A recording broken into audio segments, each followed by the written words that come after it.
তোর গায়ে কে হাত দিছে? খালি একবার বল, বাকিটা আমি দেখছি। আরে বলো না কবুল, আমি তো সে কখন বলে ফেলাইছি। বলে ফেলাও। ক মা ক। আমি কবুল বলবো না। মা কবুলটা ক, কবুল ক। বললাম তো আমি একবার, আমি কবুল বলবো না। আমি ওনাকে বিয়ে করব না। বিয়ে করবি না মানে? করবে না মানে করবে না। আর নো মিন্স নো।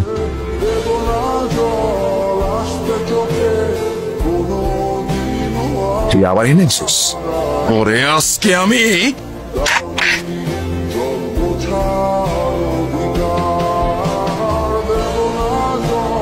এই সাবধানে, তোর জবানের চেয়েও ট্রিগার ফার্স্ট চলে। একবার চেপে দিলে তোর কথা আর আমার কান পর্যন্ত পৌঁছাবে না ভাই।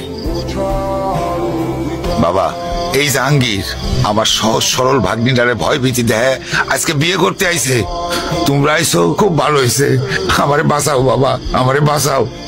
এ বাসাই, তুই আমার লোকে পটি নিতেছস? তোর ভাগ্নির সাথে বিয়ে দেওয়ার কথা বলে তুই আমার কাছ থেকে 1.5 লাখ টাকা নিছস। এর আগে কত টাকা নিছস তুই মনে আছে? টাকা কই? হ্যাঁ,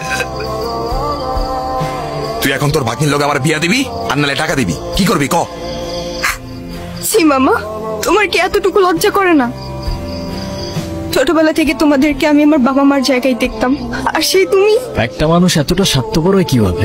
আপনার নিজের মেয়ে হলে এটা করতে পারতেন? যেই মানুষটা আপনাদের জন্য এত কষ্ট করত, তার পরিশ্রমের সব টাকা আপনার হাতে তুলে দিত, সেই মানুষটাকে আপনারা টাকার জন্য বিক্রি করে দিচ্ছিলেন।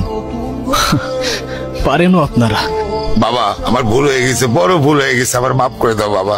আমার কাছে না, যার উপর জুলুম করছেন তার কাছে মাফ চান।